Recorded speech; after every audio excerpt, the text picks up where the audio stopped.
All right, and welcome into the Fantasy Pros Fantasy Football Podcast. It's the Week 4 primer episode, and with injuries mounting and landmines seemingly being just about everywhere, we've got you covered with our top 6 sleeper starts. I'm your host, Seth Woolcock, holding it down with a man who some are calling the Sherlock Holmes of the fantasy football industry, putting his eyes on growing trends everywhere, including the wide receiver by committee. He's Derek Brown. What's up, D-Bro? You these intros, bro. Like, hats it to you. They always freaking get me every single week, man. That's just what the people are saying. I'm not making this. That's what I'm hearing out there. Oh, good Lord. Well, I love you for it, man. Appreciate you. Yeah, absolutely, man. I appreciate all the growing trends that you're putting out there on the internet, exposing the cold takes, everything you got that is coming out every single day from the D-Bro Twitter account. Quick shout out also to our people who's tuning in either on the Fantasy Pros YouTube channel or the audio feed. We can't thank you enough for all the support so far this season as we continue to grow our work and our channel here at Fantasy Pros. Please give this video a thumbs up if you enjoy this type of content, and make sure you're subscribing if you're new. Also, if you want a chance to win this sweet signed Jamar Chase Bengals jersey for free, courtesy of our friends over at pristineauction.com, all you need to do is head to fantasypros.com/contest, complete the form, and either A, download the new Fantasy Pros app, B, leave a review for this podcast, or C, follow us on X, Instagram, or TikTok at Fantasy Pros. The more actions you complete, the more entries you're going to receive, and we will be announcing a winner right here on the program, so make sure you ring the bell so you can be alerted when new videos are up and to claim your prize if you are that lucky winner. D-Bro, let's go ahead and jump into your sleeper starts for week number 4, and we're starting with a quarterback that I think is kind of in this really big tier of the non-sexy veterans, if you would. Mm-hmm. Yeah, man. I mean, we'll kick this off with if you have QB issues, maybe Jaden Daniels isn't playing this week. You didn't get Mariota, other guys that are out there. Matthew Stafford needs to be in the conversation for streamers this week. I know he's QB 16 in ECR. He's played well this year. Like, he's 11th in yards per attempt, first in hero throw rate, just the touchdowns and stuff. And he's barely missed like the 300-yard bonus if you play in bonus leagues and stuff for passing yardage and stuff. This all comes down to me. It's the matchup. I think he's playing better than people realize, and I'm not buying the Colts defense. Like, some of their defensive stats I think are kind of wonky. Like, they played Tua, they played Bo Nix and Cam Ward. Two of those three quarterbacks are struggling to start the season. But you look at what Bo Nix did versus them, and he's honestly struggling too. We could make that all three of these quarterbacks are struggling this year, and Bo Nix carved them up, Seth. Like, he had 3 passing scores, he had a 111 pass rating, and he completed 73% of his passes. So, assuming that Devontae Adams is good to go, I know he's dealing with a hammy. Assuming that's the case, you're telling me that the Colts are going to stop Matthew Stafford with Puka Nacua on a legendary pace and Devontae Adams this week? I don't see it, dude. Don't see it. It's been a better defense than I think really anyone gave them credit coming into the season. But Matthew Stafford, as long as that back holds up, man, like, he's just a really solid guy with a high floor. He's not going to burn you every single week. And what I like about him specifically this season, Derek, is we've seen him attempt a lot more passes in that green and red zone, right? He's number 5 right now in red zone passing attempts with 17 of them. Also, the Rams continue to play at one of the faster paces in the NFL. So I think if Matthew Stafford continues to see the opportunity, he can produce these decent numbers, number 1 in money throws right now as well. So Matthew Stafford's had a good season thus far, and it's been adequate. And you're thinking maybe here's the ceiling game for him. Yeah, I think it's definitely a spike week. In a game where you look at the total, you look at the game script, this game has shootout potential if Daniel Jones can consider and avert like the rush for the Rams and stuff like that. So it just looks like a game environment that's going to be conducive to scoring and against a Colts defense that I think is honestly just a little bit overrated. Let's go to your running backs here, Derek, where you've got a 2-pack of rookies, one who is slightly underwhelmed thus far and one who has absolutely blown the doors off expectations. Yeah, and I think, like, if you're looking at where ECR is at on these guys and why I'm bringing them up is because, so TreVeyon Henderson is at RB30 in ECR. The next player that we're going to touch on after him is RB25 in ECR. But I think looking at the context of these teams on rosters, you're looking at TreVeyon Henderson has been a guy that, like, we're like, okay, do we play him? Do we not? Okay, a lot of people have probably flexed him over the last few weeks and been like, oh, it's burned me. Do I go back? Should I play him again? And I'm saying, hell yes, this week. Ramondre Stevenson put the ball on the ground twice last week. And the first time he did it, Mike Vrabel said, okay, I'm going to turn a blind eye to that, and kept running him out there. The second time he did it, after he fumbled the second freaking time, Seth, TreVeyon Henderson played 72.2% of the snaps after the fumble, had a 63% route share, had a 12.5% target share, and now they face the freaking Panthers. And TreVeyon Henderson could be the starter, probably should be the starter, is the starter for the Patriots this week. He's been the first back going through drills, with Ramondre being the third guy in the rotation. I think it's very telling, not to want to take too much away from practice reps, but that can also give you an eye into what the team is thinking. And we know that you can run on the Carolina Panthers. They've given up the third highest yards after contact per attempt and the eighth most rushing yards to backs. If there's ever a week for TreVeyon Henderson to loudly say, I'm here, I'm the dude, and I'm going to sit here and put up fantasy points, it is this week. I absolutely agree with you, man. Like, if you ever want to springboard your rookie running back, see some of that explosivity that we saw last year at Ohio State, even on his first touch in the preseason when he took that kickoff back, it's this team who allowed Travis Etienne to suddenly look like the 2023 version of himself. Yeah. That made... Haven't seen that version since that game, but yes, in that game, he looked awesome. Yeah. Exactly. And even like the last couple weeks, like Bijan just was steady Eddie last week, had one of the better games he's had on the ground. We saw Nathan Carter get involved for the Falcons as well, once, that game was kind of out of reach there. So it's been a good thing to start your running backs against the Falcons or the Panthers, excuse me. And as long as that continues and Henderson does get the volume this week, I like him a lot. This could be the breakout game. You also have another running back who potentially had his breakout last week. Yeah, he had his breakout last week, but the thing that I want to talk about was Cam Skattebo, and he is RB25 in ACR, so kind of like right button up against RB2. But the fact of it is, if you have Cam Skattebo on your roster, you might have a lot of other running backs. Like, he wasn't a guy you drafted or with the context of rosters out there that people were like, oh, I'm expecting him to be a starter on my team entering week 4. So people could be like, am I playing him at RB2? Am I playing him as a flex play? I don't know what to do with him.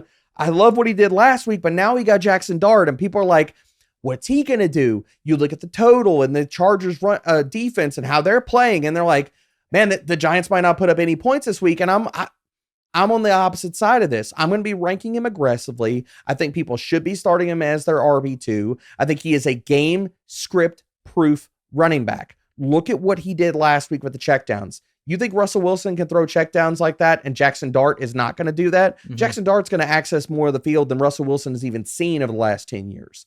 So looking at Cam Skattebo, the other thing I want to point out here, you can run on the Chargers. I want us to be very, very clear about that.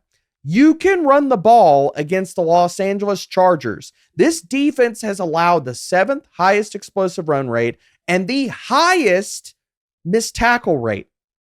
You pair that against a tackle-breaking freaking behemoth like Cam Skattebo, who right now it's almost 50 qualifying running backs. So basically every running back that's had at least 15 carries or more in the NFL right now. Cam Skattebo is second best in missed tackles forced per attempt. Wow. And plus, he's going to catch a ton of passes out of the backfield, even if they do get down. Tyrone Tracy is missing this game. Devin Singletary is not going to play a huge role in this backfield. It is all Cam all the time. And like I said, regardless of however this game goes, he's game script proofed with his passing down role. Very good week for Cam Skattebo incoming. The thing I like about Skattebo in this particular matchup is even if the Giants are trailing big at some point, the Chargers have allowed the 6th most targets and receptions to the running back position so far this season. All at too high coverage, man. Yeah, and like the thing about Skattebo, which I think a lot of people neglected just because the way this guy's built, you wouldn't think it's the case, but he's a really good pass catcher. He's a really good pass blocker as well, and we've seen that already pay off dividends. Like right now, number 10 among running backs in total receptions, 8th in receiving yards. Like he's getting the opportunity. He's making the most out of them too. And like for those efficiency nuts out there, fantasy points per opportunity, number 4 for Skattebo, yards per route run. I know that's one of your favorite metrics, 5th in that as well. So Skattebo's making the most out of his opportunity here. You love to see it. Shout out to our boy Scott Bogman, who got absolutely cooked all off season long for his Skattebo love. Oh, people tried to cook me in the draft season and stuff, and they were like, "Oh, Tyrone Tracy, and I'm like, Tyrone Tracy's not going to own this backfield, dude. You've looked back, and I put a tweet out that got a lot of love this week, and I said I can't wait until people figure out who the OC was when Peyton Hillis had his monster season. Yeah. Guess what, people? That was Brian Daboll. That was my first fantasy football season I ever played. Peyton Hillis rode him to a chip. And also, Derek, I have 100-1 ticket right now on Cam Skattebo to win the Offensive Rookie of the Year. I saw that tweet. Very, very, be very happy that you put that bet in. All the way back in May. So I've been also on this train. Love the guy coming out of Arizona State. I hopefully he has a big week for fantasy managers in week number 4. And before we keep it moving, I did want to remind everyone that you can dominate your fantasy football league with FantasyPros Premium, now available for free for 6 months when you deposit and place your first wager at any of our partner sportsbooks, including Hard Rock Bet. This is the easiest way to get full access to our top fantasy tools all season long. Go to fantasypros.com/premium to get yourself started. D-Bro, we're on to the wide receivers. Who do you have that could be catching some nice passes out there in week 4? Dude, Matthew Golden, he's wide receiver 41 in ECR, and I'm telling you it's too low. And I know that I'm going out on a limb here. I understand that because we haven't seen it yet. And I know that I'm dealing with small sample statistics here. I understand all of that. If all of this comes to fruition in week 4, Matthew Golden is going to have a monster game. We just saw the Dallas secondary get absolutely just roasted. You think the Green Bay Packers can't do that? And you look at the Dallas coverage, been very, very too high heavy. This rate but they're utilizing it at 54%. That would be even higher if they hadn't decided they want to have a dalliance with single high last week, and now they're going to go back to too high. But against too high coverage, and the reason I bring Matthew Golden up, against too high, this man has a 28% target per route run rate. He has a 25% target share, and he has almost a 39% first read share. And why does this matter so much? Because there are definitive coverage splits and how they utilize these guys in Green Bay. I'm going to talk about how LaFleur utilizes this wide receiver by committee approach that he loves so much. It is when they get certain coverages, certain looks, they're going to feature receivers more versus certain other looks. Dobbs is their guy against single high. Definitively true and true. Okay. Matthew Golden against too high. Let's go, baby. And then he gets to face a secondary. Good Lord, Seth, that has given up the highest PPR points per target to perimeter wide receivers. Yeah, it's Golden week, dude. Is Bland going to be out there? Do we know that? Cornerback for the Cowboys? He might, but he's going to play the slot, probably play in the nickel. Okay. So I don't think it's going to matter that much for Golden. And still, are you going to be able to keep with Matthew Golden, who runs a 4.2, 4.3 when you got one bum wheel? Probably not. Yeah. Probably not. Yeah. I mean, the matchup just screams start your Packers pass catchers. And if you think there's an inkling here that with this type of coverage that the Dallas Cowboys are going to be running, that could be Golden. It could be, lead him in store for a big week against the team that has allowed almost 100 yards more to receivers than any other team so far this season. Dallas has been rough, man. It has been a rough secondary, and it's why we kind of loved a lot of these guys for their offense, right, for fantasy. So no Dallas Cowboys on this list, but we do have another receiver in the NFC. Who do you have for us that is also a sleeper start? So you're going to be looking at this guy, and I know, again, we're going out on a limb here. He's wide receiver 42 in ECR, so not a highly ranked player, but I think the ceiling can definitely happen this week for Darnell Mooney. We just saw Trey Tucker and his speed cook this secondary. What do you think Darnell Mooney's going to do? Darnell Mooney, he hasn't had a big game yet. I think that this is the spot. The Commanders have utilized single high on 56% of their defensive snaps. And again, I go to all this coverage data because it's trends and it matters. Darnell Mooney versus single high this year. I know the statistics, like the box score filling has not been there, but the usage has, Seth. Versus single high this year, Darnell Mooney, 32% target share, 50% air yard share, 40% first read share. Michael Penix is going to be looking his way early and often, and this is a secondary, again, that we are talking about that has given up the 7th most PPR points per target to perimeter wide receivers. Darnell Mooney, if he can get catchable targets and Michael Penix has a bounce back week, which I think is in the cards, because I'm bringing up 2 Falcons, teasing it here. I almost put Michael Penix on this list, but I didn't want to go full Falcons and go 3 out of 5 players we're discussing here. Yeah. But Michael Penix, I do think the bounce back is real. I think it's going to happen this week. And I think Darnell Mooney is going along for the ride, as well as the next player we're going to discuss. I'm just really impressed by what we've seen from Mooney, especially coming off that injury, man. I just thought it'd be a really sluggish start to him. And while the production hasn't been anything, you're jumping over your skis about, the target share, 24.2%. Like, I'm there for that, right? And you mentioned the air yards share. That's 16th best getting the work right now in the NFL, getting the work, dude. It's going to hit, man. Yeah, so I'm impressed for Darnell Mooney that he's not just kind of the third fiddle in this passing game, but he's really become a crucial part of it. And if Michael Penix wants to have success, it looks like Darnell Mooney is going to be a focal point of that. And speaking of focal points, you think that potentially the tight end in this offense also is due for a big week against the Commanders? I do. And Kyle Pitts is tight end 13 in ECR, and I understand it. Like, he's tight end 16 in fantasy points per game. But the thing with Pitts, much like with Mooney, it comes down to the coverage shell matchup. And single high is where Pitts gets a lot more work, man. And again, going back to the Commanders, against single high, Pitts has seen his target share go from 17% to 19.6%. His first read share has stayed stable. And the Commanders have been pretty bad versus tight ends this year, Seth. Like, they're giving up the highest yards per reception. So again, talking about efficiency numbers, if Pitts isn't getting 7, 8, 9 targets, if he only gets like 6 targets, can he make the most out of those?